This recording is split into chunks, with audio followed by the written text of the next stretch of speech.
তো ফিরিস্তা মানুষের আকৃতিতে নবীজির কাছে আসছেন।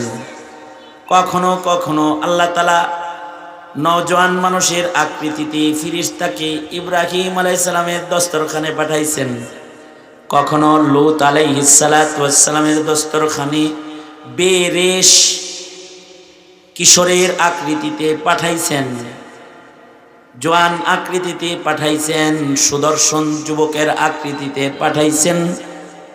কখনো আবার ছাগলের আকৃতিতেও ফিরিস্তাকে নবীর কাছে পাঠাইছেন। মুসা নবী ছাগল পালে, ছাগল চড়ায়। আল্লাহ তাআলা এক ফিরিস্তাকে ছাগল হয়ে ছাগলের পালে ঢুকাইয়া দিছেন। হযরত মুসা আলাইহিস সালাতু ওয়াস সালামের তরবিয়ত ঠিক করার জন্য উম্মতরে তরবিয়ত দিবে কিভাবে, এ কারণে পৃথিবীতে যত নবী আসছে সব নবীরা ছাগল পালছে, সব নবীরা ছাগল পালছে। আল্লাহ সকলকে দিয়া ছাগলের রাখালি করাইছেন, আমাদের নবীজিকে দিয়াও ছাগলের রাখালি করাইছেন। হাকিমুল উম্মত থানবী বলেন, ছাগলের ভিতরে দুইটা জিনিস আছে, যে এই দুই জিনিস উম্মতের ভিতরে আছে।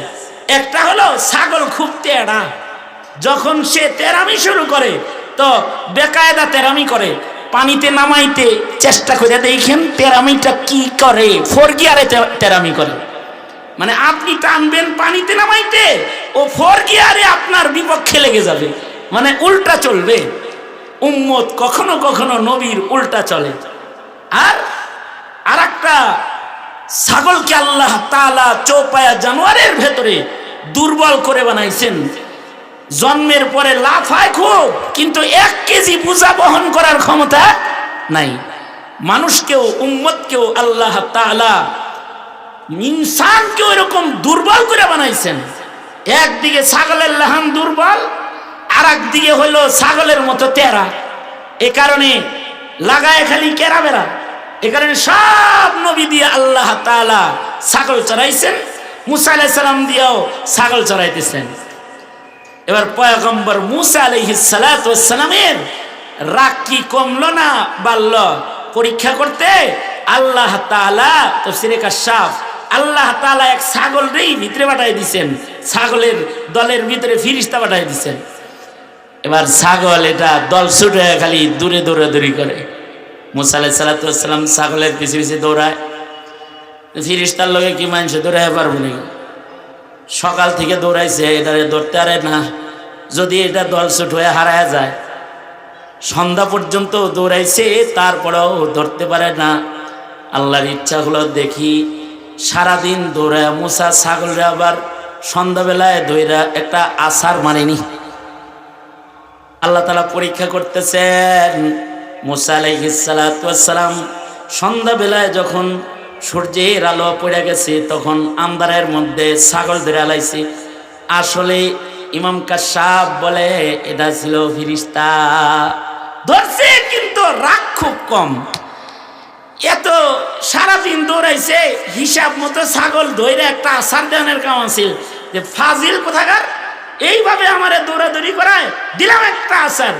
কিন্তু পয়গম্বর মুসা আলাইহিস সালাতু ওয়াস সালাম ছাগল রে কোলের ভিতরে শোয়া এর হাঁটু টিপা দিতেছে আর বলতাছে যে এই নিজেও ক্লান্ত হইলি, আমারও ক্লান্ত করলি, আমারও হাঁটু ব্যথা করতেছে, তোরও মনে হয় হাঁটু ব্যথা করতেছে, শুয়ে থাক শুয়ে থাক, আমি একটু তোর পাওটা দাবায়া দিই। আল্লাহ তাআলা বলে, মুসা তোমার তো দেখি রাগ এবার কমছে, এবার তুমি আমার সাথে কথা বলার উপযুক্ত হয়েছ, তোমাকে কালিম বানাইতে হবে। এই নবী আলাইহিস সালাতু ওয়াস সালামকে দিয়েও আল্লাহ তাআলা ছাগল চড়াইছেন। কখনো ফিরিস্তা ছাগলের আকৃতিও ধারণ করেছে, কখনো আবার ফিরিস্তারা মানুষের আকৃতিতে আসছে, কিন্তু ওই আকৃতি ফিরিস্তারা ধারণ করে যে আকৃতি ধরতে ফিরিস্তাদের আল্লাহ তাআলা নির্দেশ করে। বদরে ফিরিস্তারা মুজাহিদের আকৃতিতে যুদ্ধ করেছে কাফেরদের সাথে।